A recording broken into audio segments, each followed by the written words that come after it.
Hello, welcome back to the channel. स्वागत है आपका फिर से एक बार मैनी मोर माइल्स के एक और नए व्लॉग में।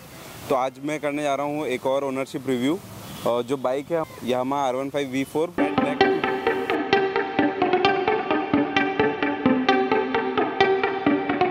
तो अब करते हैं ओनरशिप वीडियो को स्टार्ट और बुलाते हैं इसको ओनर को। Hello guys. हेलो आशुतोष, कैसे हो? हेलो ब्रदर, बस बढ़िया, आप सुनाओ? मैं भी बढ़िया हूँ। सबसे पहला मेरा सवाल ये रहेगा कि आप जब बाइक ले रहे थे तो आपने इसके अलावा कौन कौन सी बाइक को देखा था, या फिर आपके मन में पहले से ही था कि आपको यही R15 लेनी है? देखो, ऐसा है कि इस चीज़ के पीछे एक छोटी सी कहानी है, तो अगर आप बोलोगे तो मैं सुनाना चाहता हूँ। वो कुछ इस तरह की है कि मतलब पहले मुझे ये R15 इतनी पसंद नहीं थी, पर क्योंकि 2018 में आई थी माइटी एकदम बेहतरीन R15 वर्जन 3, तो उसके बाद से बस मेरा तो ये मन हो गया था कि गाड़ी लेना है पहली तो R15 ही लेना है। तो उसके बाद से मेरा ये डिसाइडेड था कि मैं R15 ही लूँगा। उसके पहले भी मैंने बहुत सारी गाड़ियाँ देखी थी, जैसे पल्सर 200 RS हो गई, या नेकेड में मैंने सोचा था कि नेकेड में जाऊँगा तो फिर ड्यूक 250 या 390 लूँगा। और फिर उसके बाद क्योंकि R15 वर्जन 4 आ चुकी थी, जब भी मेरा ये था कि मैं V3 लेने गया था, और उस वक्त V3 अवेलेबल नहीं थी, V3 डिसकंटिन्यू कर दी थी और उन्होंने V3 मतलब R15S लॉन्च कर दी थी। तो उसके बाद ऐसा हो गया, मैंने फीचर वगैरह देखे और बाकी सारी चीज़ें देखी तो मुझे V4 पसंद आ गई। तो ये रीज़न था कि मैंने R15 वर्जन 4 ही ली। और मेरा ये भी था कि मुझे गाड़ी पहली लेनी है तो वो स्पोर्ट्स सेगमेंट में ही लेनी। अभी आप मुझे बताइए, आपने इसको कब खरीदा था? कितना टाइम हो गया आपको ओन करते हुए इसको? मुझे अप्रॉक्सीमेट एक साल और 8 महीने हो चुके हैं। और अभी 8वां महीना भी कंप्लीट हो जाएगा इस वाले फरवरी वाले मंथ में। ये मैंने 14 अप्रैल 2023 में ली थी। तो जब आपने ली थी तो आपको ये ऑन रोड कितने की पड़ी थी? देखो, ऐसे इसका ऑन रोड प्राइस तो अगर आप इन कैश लेते तो अप्रॉक्स 2.3 लाख आता है, पर क्योंकि मैंने EMI पे ली थी तो ये मेरे को अप्रॉक्स 2.8 की पड़ गई है। मैट ब्लैक काफ़ी बढ़िया लग रही है, और ये गोल्डन रिम के साथ और थोड़ा थोड़ा गोल्ड टच है इसमें। हाँ। तो वो USG भी इसके गोल्डन है, वो भी काफ़ी बढ़िया लग रहे हैं। तो अभी आप मुझे बताइए कि इसको आपको ओन करते हुए हो गया है, तो आप अभी तक इसको कितना चला चुके हैं? 1-1.5 साल? ये अप्रॉक्सीमेट देखो 30,000 के आसपास में चला चुका हूँ। 30,000? हाँ, 30,000 चला चुका हूँ। बहुत ज़्यादा चला ली। मैंने लोगों को देखा है कि लोग एक साल में 5,000 ही चला पाते हैं, तो आपने 30,000 चला ली। तो वो देखो, थोड़ा वो चीज़ें ना शौक पे भी डिपेंड करती है कि किसी किसी का शौक वगैरह है। और मेरा है कि मेरे पास अभी प्राइमरी व्हीकल यही है, और उसी के साथ में जैसे राइड वाइड जितने भी है, मतलब मैं जो भी राइड करता हूँ, जितने भी राइड करता हूँ, सब इसी पे करता हूँ। तो जैसे मैंने अगर जैसे देखा जाए तो मैंने बहुत सारी राइड्स की है। जैसे इंदौर के आसपास 100 किलोमीटर, 200 किलोमीटर और 400-800 800 किलोमीटर की राइड भी मैंने इसी पे की है। तो आपने मतलब इसको 30,000 चलाया, तो अभी तक आप कितनी सर्विस करा चुके हैं इसकी? मैं इसकी अभी तक मान लो कम से कम 7 से 8 सर्विस करा चुका हूँ, जिसमें कि 3 से 4 सर्विस फ्री आती है। देन उसके बाद जो रहती है वो पेड सर्विस रहती है। तो मतलब इसका सर्विस कॉस्ट और मेंटेनेंस कॉस्ट कितनी पड़ती है पर सर्विस? देखो, ऐसा डिपेंड करता है कि सर्विस में क्या क्या इंक्लूड हो रहा है। वैसे अगर जनरल सर्विस करवाएंगे तो अप्रॉक्स 600 to 800 के आसपास पड़ती है। फिर उसके अलावा ये एडिशनल चार्जेस लग जाते हैं कि अगर आप ऑयल चेंज करवा रहे हो तो वो आपके ऊपर डिपेंड करता है। बाकी यामाहा का ऑयल अप्रॉक्स 500 से 700 रुपये का पड़ता है। और बाकी फिर अगर आप दूसरा करवाओगे तो जैसे अभी मैंने लास्ट टाइम जो इसमें चेंज करवाया था वो मोटूल का करवाया था। उसके बाद से मेरे को बहुत ही अच्छी एफिशिएंसी मिली गाड़ी की। माइलेज भी मेरे को अच्छा ही मिल रहा है इसके साथ में। तो मतलब वैसे सर्विस कॉस्ट आप मान के चलो, अगर ये यामाहा का ही ऑयल डलवाते हैं तो कितनी पड़ती होगी? 2-3 हज़ार? अगर अपन यामाहा का ऑयल और अगर सर्विस वगैरह करवा रहे हैं, और अगर उसी के साथ में मतलब सिर्फ जनरल सर्विस हो रही है, ऑयल चेंज हो रहा है, तो आपको अप्रॉक्स 1 से 1.5 हज़ार के आसपास पड़ जाएगा। तो आप मुझे बताइए कि 30,000 में आपने कितना इसको सिटी में चलाया और कितना आपने लॉन्ग टूरिंग करी है? वो तो मतलब ऐसे मैंने कभी इतना ध्यान नहीं दिया, पर आप मान के चलो कि अप्रॉक्स 8 से 9 हज़ार मैंने टूर वगैरह करे होंगे, और बाकी फिर मैंने पूरी सिटी में ही चलाई है। तो जैसे अगर आप इसको लंबी राइड्स पे जा रहे हो लेके, तो इसका कंफर्ट कैसा है? राइडर का कंफर्ट कैसा है मतलब लॉन्ग टूर के लिए? क्योंकि पोस्चर इसका थोड़ा एग्रेसिव है, स्पोर्ट बाइक है तो आपको मतलब कुछ दिक्कत आई हो, पेन वगैरह हाथ में, बैक में, ऐसा कुछ फेस हुआ हो तो? देखो वो है ना, थोड़ा डिपेंड करता है राइडर टू राइडर पे। हाँ। अब जैसे है ना किसी किसी को जैसे मैंने गाड़ी चलाने को दी है, हाँ। तो उनको ये सारी दिक्कतें फेस हुई है कि उनके हाथों में दर्द होता है, कंधे में दर्द होता है। हाँ। और लोग बोलते हैं कि कमर में भी दर्द होता है। हाँ। पर मैं तो इन सब चीज़ों को नहीं मानता, क्योंकि मेरे को आज तक कभी इन चीज़ों में से कुछ भी फेस करने को नहीं मिला। ओके। जैसे एक है ना, अगर आप स्पोर्ट्स बाइक अगर आप चला रहे हो, हाँ। तो उसका एक तरीका होता है कि स्पोर्ट्स बाइक आपको किस तरीके से चलानी है। जैसे आपको हाथ को, ये जो आपका हाथ है, हाँ। ये थोड़ा सा आपको हल्का सा बेंड रखना है। जैसे बहुत सारे लोग क्या करते हैं, अगर स्पोर्ट्स बाइक पे बैठ रहे हैं तो हाथ को पूरा सीधा रखेंगे और ऐसे हो जाएंगे और बैक को थोड़ी आर्च कर लेंगे। हाँ। तो क्या बैक पे भी लोड आएगा, शोल्डर पे भी लोड आएगा और हाथ पे तो आएगा ही।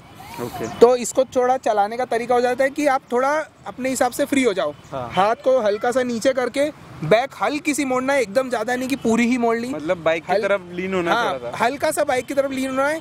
तो आपको ना सिटी में दिक्कत आएगी, ना आपको हाईवे राइड्स पे दिक्कत आएगी। ओके, ठीक है। तो अभी आप मेरे को बताइए कि जैसे आप टूरिंग की बात कर रहे हैं अपन, तो इसका माइलेज कितना मिला आपको हाईवे पे और सिटी में?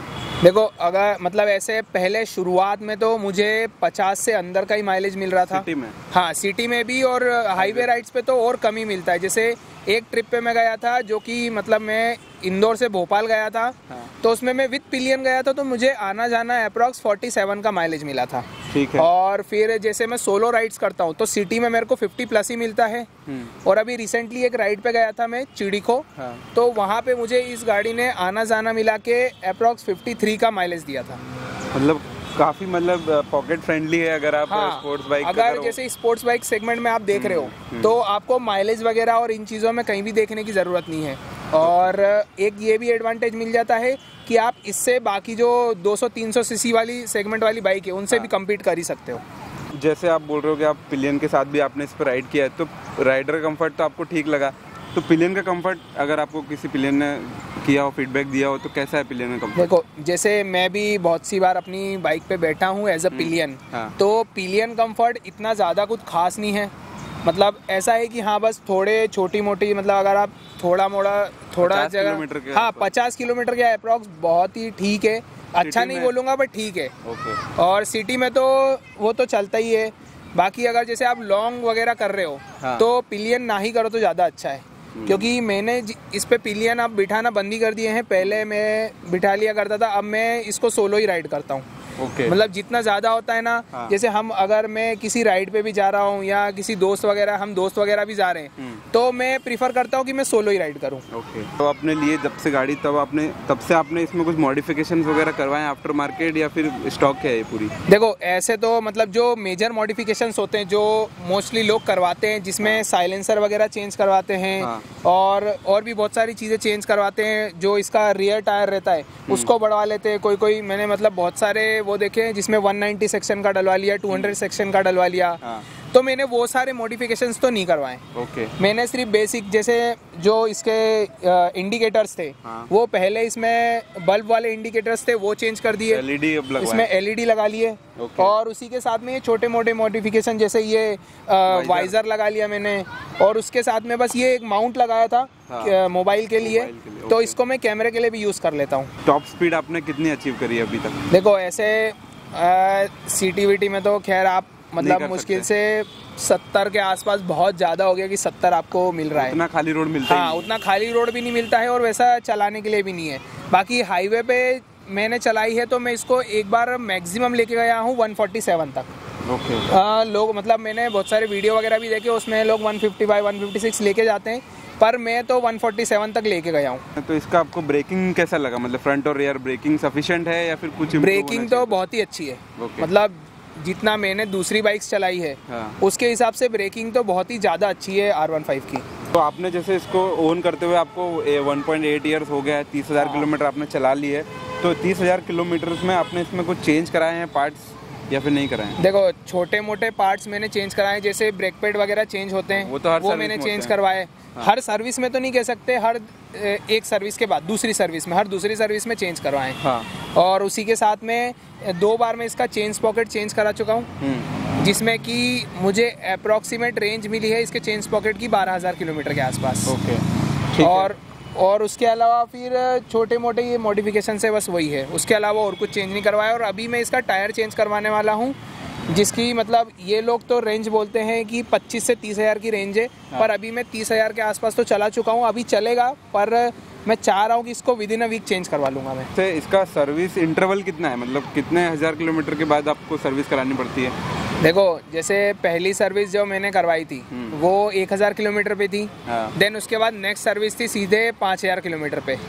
तो आपको इसकी सर्विस रेंज मिल जाती है 4 से 4,500 किलोमीटर की आपको सर्विस रेंज मिल जाती है। तो बताइए कि आपके हिसाब से इस बाइक के कुछ प्रोज और कुछ कॉन्स, आप जो अच्छाइयाँ और बुराइयाँ आपके हिसाब से जो आपको लगी हो 30,000 चलाने पर, वो बताइए आप। एक तो सबसे पहली अच्छाई तो ये है कि आपको एक बहुत ही अच्छा लुक मिल जाएगा गाड़ी का। आपको लुक में कहीं कॉम्प्रोमाइज़ नहीं करना है। दूसरी सबसे अच्छी चीज़ है कि ये गाड़ी दूसरी गाड़ियों से, मतलब दूसरी जो अलग जैसे 200-300 सीसी सेगमेंट वाली हमने बात करी थी, उनसे कम्पीट कर ही लेगी। ठीक है। तो आपको उसमें भी कहीं देखने की ज़रूरत नहीं है कि आपकी गाड़ी ज़्यादा तेज़ नहीं चल रही है या ऐसा कुछ। टॉप एंड बहुत अच्छा है। अगर आप इनिशियल बोलोगे कि इनिशियल में थोड़ी है कि थोड़ा उसको टाइम लगता है, पर एक बार अगर गाड़ी ने अचीव कर ली स्पीड तो फिर नहीं रुकती है। जैसे 7000 RPM पे इसका VVA एक्टिवेट हो जाता है, वर्चुअल वेल्व एक्चुएशन। तो वो एक्टिवेट हो जाता है ना, तो गाड़ी और ज़्यादा पावर प्रोड्यूस करने लगती है।